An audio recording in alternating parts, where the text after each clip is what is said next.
The glossy paper of the laboratory report hit the marble kitchen island with a sharp, dismissive slap. I did not flinch. I slowly looked up from my laptop and met the aggressively smug gaze of my husband, Nolan. Standing right behind him, practically vibrating with anticipation, was his mother, Margaret. She had her arms crossed over her chest and a look of absolute venomous triumph on her face.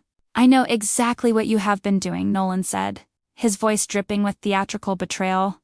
"That is a court-admissible DNA test. It proves that I have zero genetic relationship to the boy sleeping upstairs. I am filing for divorce, I'm taking the house, and my lawyer is going to make sure the entire town knows you are a pathological liar and an adulterer." Margaret stepped forward, pointing a manicured finger at me. "We always knew you were trash," she hissed.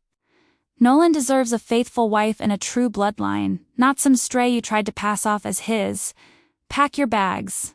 You have until tomorrow morning to vacate this property before we call the police and have you removed for trespassing." I did not clutch my chest, start sobbing, or desperately try to defend my honor. Pleading with a narcissist is like trying to extinguish a fire by throwing gasoline on it. I looked down at the paper. It was printed on the letterhead of a highly questionable online testing facility, not a certified medical lab. More importantly, I possessed a piece of absolute, unshakable knowledge. I had never been unfaithful to Nolan. Our son was conceived 3 years ago through a grueling cycle of in vitro fertilization at a private luxury clinic after Nolan was diagnosed with severe male factor infertility. "If you are initiating divorce proceedings based on this document, you should send it to my attorney," I replied, my voice completely flat and devoid of any emotion.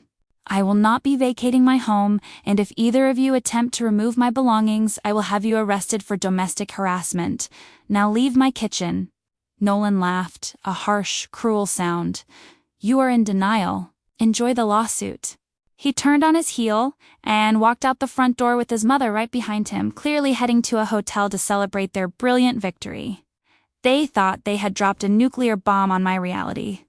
They failed to realize that when you try to gaslight a woman who spent a decade working as a senior data analyst, you do not break her mind. You simply invite a forensic investigation into your own life.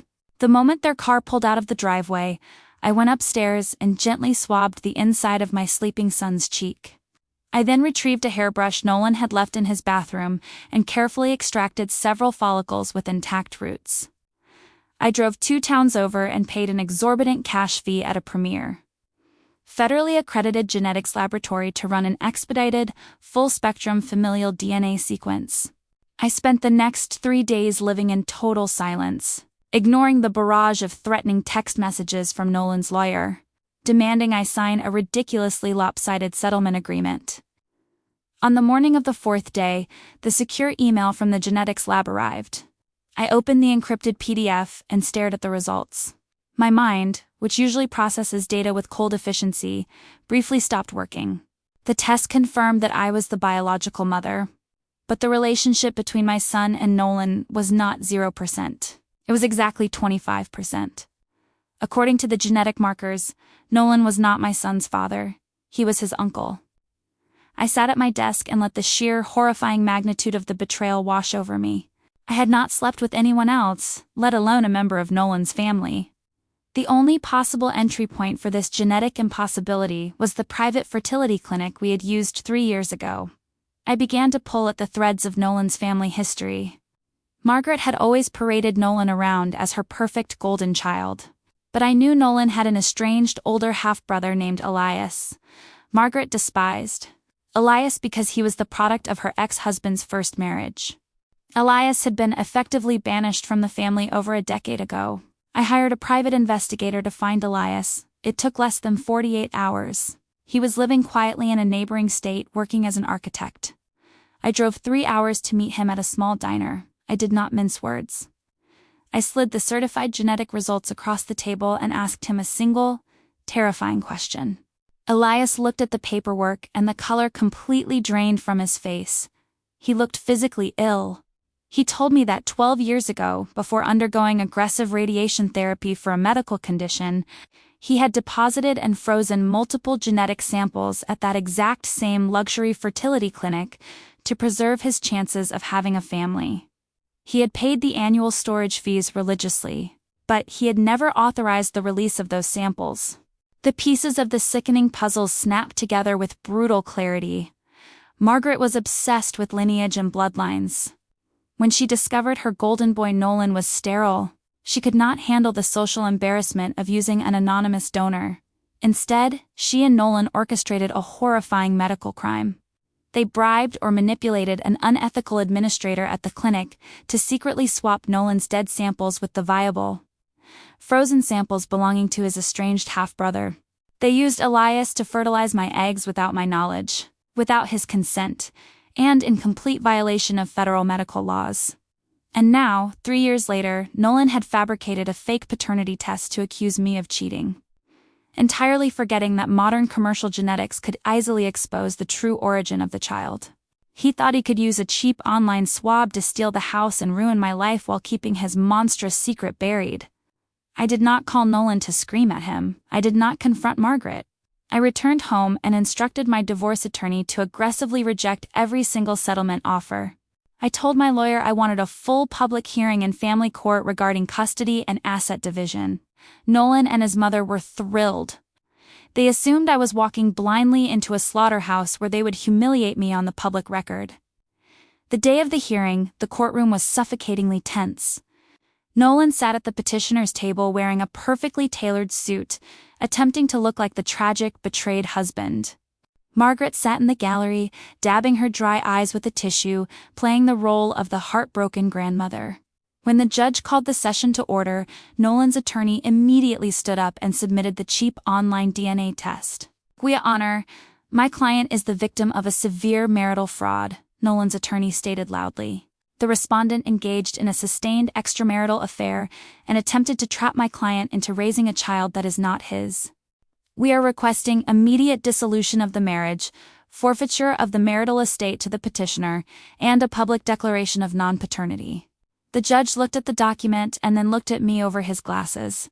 "Do you dispute this test?" he asked. My attorney stood up, completely unbothered. "We absolutely dispute that test, Your Honor. In fact, we have brought a certified clinical sequence from a federally accredited laboratory to submit into evidence." My attorney walked over and handed the thick, bound folder to the judge and a copy to Nolan's lawyer. Nolan smirked, rolling his eyes at his mother in the gallery. He thought I was just submitting a test that proved he wasn't the father, hoping to win sympathy. He had no idea what was in that folder. "As you will see on page 4, Your Honor," my attorney continued, "my client is indeed the biological mother. However, the genetic markers indicate that the petitioner, Nolan, shares a 25% genetic overlap with the child. The child is his biological nephew." Smirk vanished from Nolan's face instantly. Margaret dropped her tissue and sat bolt upright in the gallery, her face turning the color of wet ash. My attorney did not stop. "Furthermore, Your Honor, we have subpoenaed the internal access logs from the private fertility clinic where the child was conceived. We also have a sworn affidavit from the petitioner's estranged half-brother, Elias, confirming that his frozen genetic material was unlawfully accessed and utilized without his consent. The petitioner and his mother did not just fake a paternity test to orchestrate a fraudulent divorce. They committed severe reproductive medical fraud, identity theft, and conspiracy to bypass federal tissue bank regulations. The courtroom descended into absolute chaotic silence. The judge stared at the documents, his expression shifting from routine boredom to profound legal shock. Nolan's attorney looked at the paperwork, turned completely pale, and literally took a physical step away from Nolan. A lawyer can defend a cheater, but a liar cannot defend an active, multi-tiered medical conspiracy without risking their own license. Nolan began to stutter frantically, waving his hands. "She is making this up. This is a lie. She is crazy." The judge slammed his gavel down with terrifying force. "You will remain silent," the judge roared. I turned in my chair and looked directly at Nolan and Margaret. I did not smile. I simply let them see the absolute freezing depths of their own destruction reflected in my eyes. The fallout was a catastrophic avalanche that completely obliterated their lives. The family court judge immediately halted the divorce proceedings and contacted the district attorney's office. Because the evidence of medical fraud and stolen biological material was so pristine and fully documented, Criminal warrants were issued within days. Nolan and Margaret were publicly arrested at Margaret's pristine suburban home. The scandal was the lead story on every local news network. Margaret was escorted to a police cruiser in handcuffs, screaming hysterically that she was just trying to protect the family bloodline, practically confessing to the entire crime on camera. The luxury fertility clinic was raided by federal authorities. The unethical administrator who had facilitated the swap for a massive cash bribe was indicted and immediately flipped on Nolan and Margaret to avoid a maximum sentence. Elias filed a crushing, multi-million-dollar civil lawsuit against both the clinic and his toxic stepfamily for the unauthorized theft and use of his genetic material. Nolan's attorney completely abandoned him, with his bank accounts frozen to cover the impending civil litigation. Nolan was forced to use an overworked public defender to fight felony charges of reproductive fraud, identity theft, and filing fraudulent documents in family court. Margaret, facing the exact same charges, completely lost her grip on reality and tried to blame the entire scheme on Nolan, turning the mother and son against each other in a vicious legal demolition, because Nolan had attempted to use fraudulent documents to steal our marital assets. The divorce was finalized with absolute prejudice. The court awarded me 100% of the marital estate, sole legal and physical custody of my son, and granted a permanent restraining order against Nolan and his entire extended family. Elias and I navigated the bizarre reality of our situation with careful boundaries. He had no desire to be a father figure to a child he never intended to have, but he was a decent man who was horrified by what his family had done. We agreed to let my son know his true medical history when he was old enough to understand. And Elias occasionally sends thoughtful books for his birthdays from a safe, respectful distance. Nolan and Margaret are currently serving 7-year sentences in separate state correctional facilities. Their beloved family reputation is permanently synonymous with a sickening medical crime.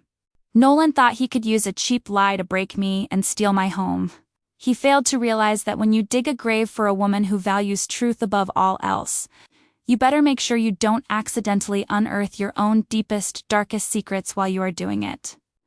I never had to shed a tear to watch them lose their freedom, their wealth, and their minds.